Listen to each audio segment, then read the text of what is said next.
Good evening students, class 12th physics. आज हम start कर रहे हैं यूनिट सेकंड। यूनिट का नाम है current electricity. Current electricity.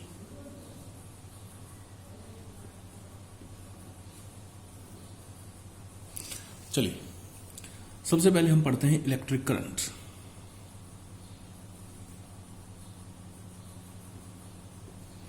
Electric current क्या है हमारे पास? It is defined as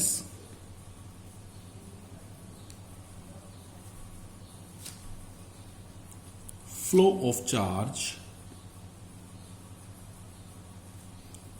per unit time. Per unit time.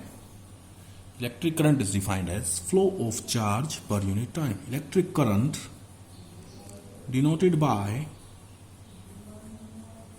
I is equal to Q by T, or rate of flow of charge per unit time dQ by dt. अगर आप charge का एक बार differentiation कर देंगे with respect to time तो आपके पास क्या आ जाएगा? इलेक्ट्रिक करंट आ जाएगा। ठीक है, it is a scalar quantity. ये क्या है? आपके पास एक स्केलर क्वांटिटी है। SI unit of electric current. SI unit क्या है इलेक्ट्रिक करंट की? एम्पियर। AMPERE। CGS यूनिट है आपके पास इलेक्ट्रिक करंट की एब एम्पियर। क्या कहते हैं इसे हम? एब एम्पियर। AMPERE। SI यूनिट है आपके पास इलेक्ट्रिक करंट की एम्पियर, और CGS यूनिट है आपके पास इलेक्ट्रिक करंट की ab ampere. As we know Q is equal to NE। हमें पता है ये चीज, ठीक है, clear. And I is equal to Q by T. So question आता है हमारे पास, एक एम्पियर करंट फ्लो करने के लिए कितने इलेक्ट्रॉन्स फ्लो होते हैं? इसको आगे यहां पर सॉल्व करेंगे थोड़ा सा। क्वेश्चन ये है कि अब इलेक्ट्रिक करंट क्या है? It is defined as flow of charge per unit time. Electric current किसी कंडक्टर में एक पॉइंट से दूसरे पॉइंट तक जाता है तो वो कैसे फ्लो होता है? नॉर्मली हमें ये देखना है। तो मान लीजिए हमारे पास कोई भी एक कंडक्टर है। आपने केमिस्ट्री में पढ़ा है कि एवरी मेटल और कंडक्टर है फ्री इलेक्ट्रॉन्स। हर एक मेटल और कंडक्टर में क्या होते हैं? फ्री इलेक्ट्रॉन्स होते हैं। How current flow. ठीक है, हर एक मेटल और कंडक्टर में क्या होते हैं? Free electrons. मैंने एक कंडक्टर लिया है, मेटल ली है, मेटल का कंडक्टर लिया है। इसमें इलेक्ट्रॉन्स क्या होंगे? Free electron. वो दाएं बाएं जिग जैग मूव करते रहते हैं। ये फ्री इलेक्ट्रॉन्स ऊपर नीचे दाएं बाएं मूव करते रहते हैं ये इलेक्ट्रॉन्स कॉन्टिन्यूसली। तो क्या होता है? ये आपस में एक दूसरे से टकराते हैं और नेट वेलोसिटी क्या हो जाती है? जीरो। नेट वेलोसिटी क्या हो जाती है? जीरो। क्लियर। लेकिन जैसे ही हमने क्या किया, इस कंडक्टर को एक बैटरी से जोड़ दिया। जैसे ही हमने इस कंडक्टर को एक बैटरी से जोड़ दिया, वैसे ही क्या होगा हमारे पास? Positive negative, positive negative. Electrons पर नेगेटिव चार्ज होता है तो वो किस तरफ जाना शुरू कर देंगे? पॉजिटिव टर्मिनल की तरफ जाना शुरू कर देंगे। पॉजिटिव टर्मिनल की तरफ क्या कर देंगे? जाना शुरू कर देंगे। यानी अब इलेक्ट्रॉन एक पर्टिकुलर डायरेक्शन में फ्लो करना शुरू हो गए। इलेक्ट्रॉन फ्लो करेगा तो वो अपने साथ चार्ज को भी फ्लो करेगा। क्लियर, ठीक है। चार्ज को फ्लो करेगा तो इस वजह से इलेक्ट्रॉन की वजह से जो चार्ज फ्लो होगा वो फ्लो ऑफ चार्ज, वो करंट क्या कहलाएगा? इलेक्ट्रॉनिक करंट कहलाएगा। क्या कहलाएगा वो? Electronic current. क्लियर है? आया समझ में? So as we apply a potential difference to a conductor,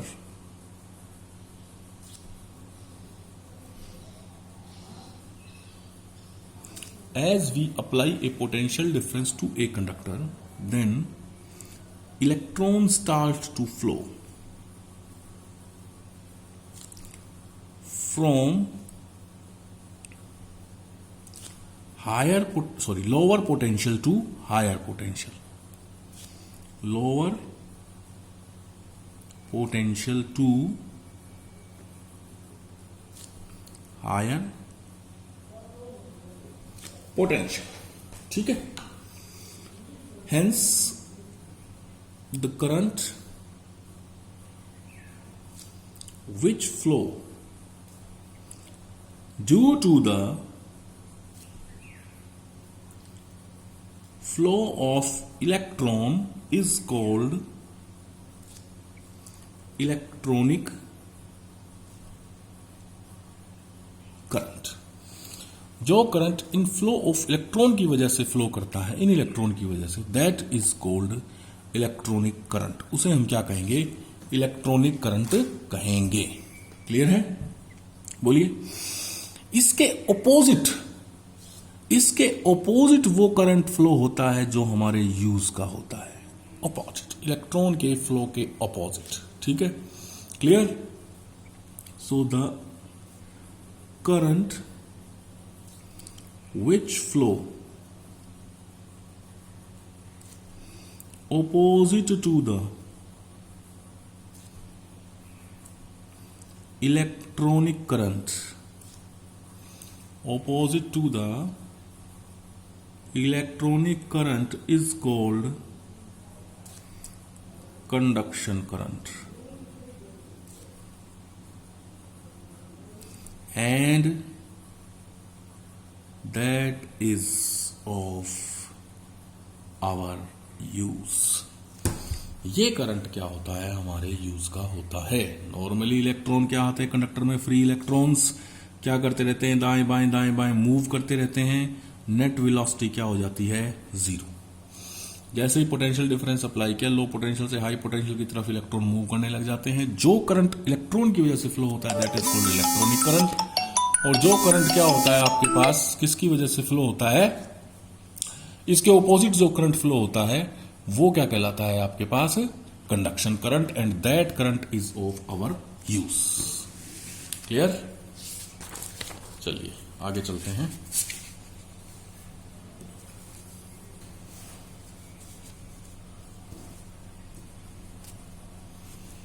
type of current है हमारे पास आगे.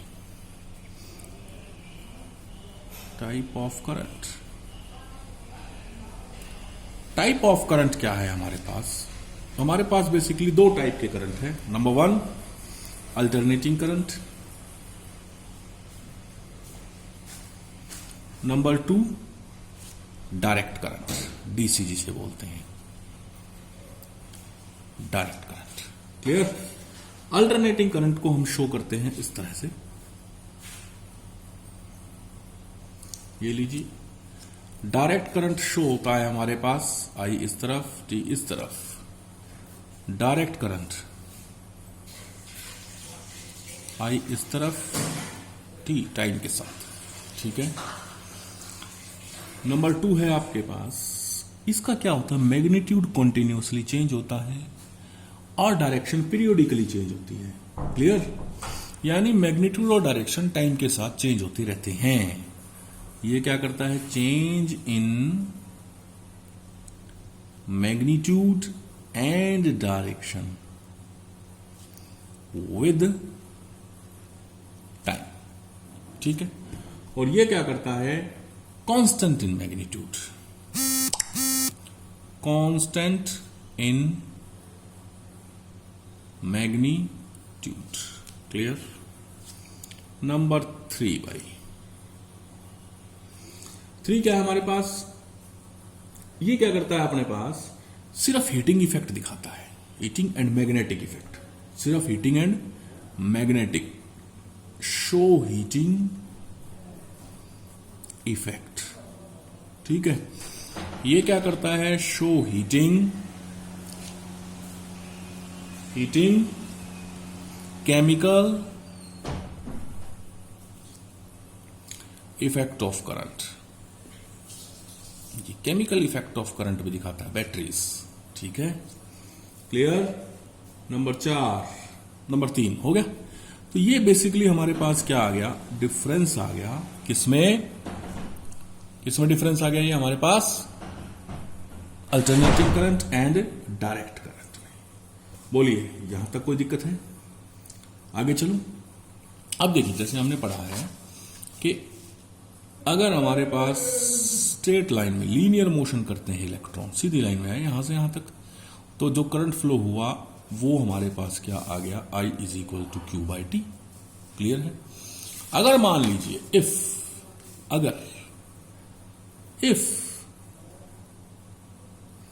There is a rotatory motion of charge और इलेक्ट्रॉन, अगर चार्ज या इलेक्ट्रॉन का क्या हो आपके पास, रोटेटरी मोशन, क्लियर है, देन मान लीजिए एक इलेक्ट्रॉन आपके पास सर्कुलर मोशन में मूव कर रहा है, एक इलेक्ट्रॉन मूव कर रहा है आपके पास गोल गोल रास्ते पर। ठीक है, then I is equal to Q by T. Clear है। बोलिए, इसको मैं लिख सकता हूं Q इंटू में 1 बाई टी। घूमने के लिए कोई ना कोई टाइम तो लेगा। 1 बाय टाइम क्या होता है, फ्रीक्वेंसी। तो ये आ गया Q इंटू में न्यू, फ्रीक्वेंसी आ गई। बोलिए, कोई दिक्कत है? एक तो ये तरीका लिख सकते हैं, और मैं लिख सकता हूं I is equal to Q upon में टाइम होगा टोटल डिस्टेंस बटा वेलोसिटी, होगी ना, टोटल डिस्टेंस 2 पाई आर बटा वेलोसिटी v। तो ये बन जाएगा क्यू वी अपॉन में 2 पाई आर। आई की वैल्यू आ गई आपके पास। क्लियर है। अब जब गोल गोल घूमते हैं तो आपको पता है v is equal to R omega upon में 2 pi R. Relation between linear velocity and angular velocity, v is equal to R omega. एक आर से एक आर कैंसिल हो जाएगा, ये आ जाएगा Q omega upon 2 pi. Clear है। तो जब कोई रोटेटरी मोशन होगा आपका किसी चार्ज पार्टिकल का, तो आपके पास जो करंट की वैल्यू आएगी वो क्या आएगी, I is equal to Q omega upon 2 pi. ठीक है, क्लियर। आगे चलूं। अब देखिए, एक और बन गया आपके पास कुछ टॉपिक्स, मेन आपको पॉइंट्स याद करा देता हूं। करंट ड्यू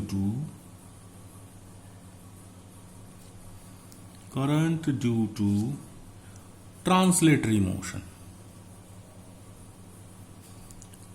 ट्रांसलेटरी मतलब जो अभी हमने कहा था, इस टाइप का मोशन, स्ट्रेट लाइन में मोशन, ट्रांसलेटरी मोशन अगर कर रहे हैं चार्ज, तो आपका current due to translatory motion क्या आएगा। मान लीजिए आपके पास क्या है, एक सरफेस है, कोई भी एक सरफेस, ठीक है, क्लियर। बोलिए, इसमें से इलेक्ट्रॉन मूव कर रहे हैं, ये गए भाई इलेक्ट्रॉन, ठीक है। बोलिए, इफ एन इलेक्ट्रॉन मूव या pass from an electron move या pass from a given area in time t, an electron pass हो गए, ठीक है, then I will be equal to n into में q by T will be equal to n into में charge on electron E by T. Clear है। Second, if an electron pass, ठीक है, पर सेकंड, एक सेकंड में, यहां second का नहीं है, यहां तो टी टाइम में है, अब एक सेकंड में, ठीक है, पर यूनिट एरिया में से। क्लियर है। मतलब क्या है, ये एरिया कितना है, 1 मीटर स्क्वायर। इलेक्ट्रॉन कितने पास हो रहे हैं, n, और टाइम कितना है, 1 सेकेंड। एक सेकंड में n इलेक्ट्रॉन्स पास हो गए, कितने एरिया में से, 1 मीटर स्क्वायर में से। तब I की वैल्यू क्या होगी आपके पास, n इंटू में q इंटू में, क्या होगी, एन इंटू में क्यू इंटू में ए। क्लियर है? आया समझ में? चले आगे। तो ये है हमारे पास कॉन्सेप्ट ऑफ इलेक्ट्रिक करंट। क्या है? Concept of electric current. अब इसमें मैं कुछ टर्म्स समझाता हूं आपको। Drift, velocity and relaxation time. ये आपको नेक्स्ट क्लास में समझाऊंगा। Drift, velocity and relaxation time. ठीक है? चलिए आज के लिए इतना ही।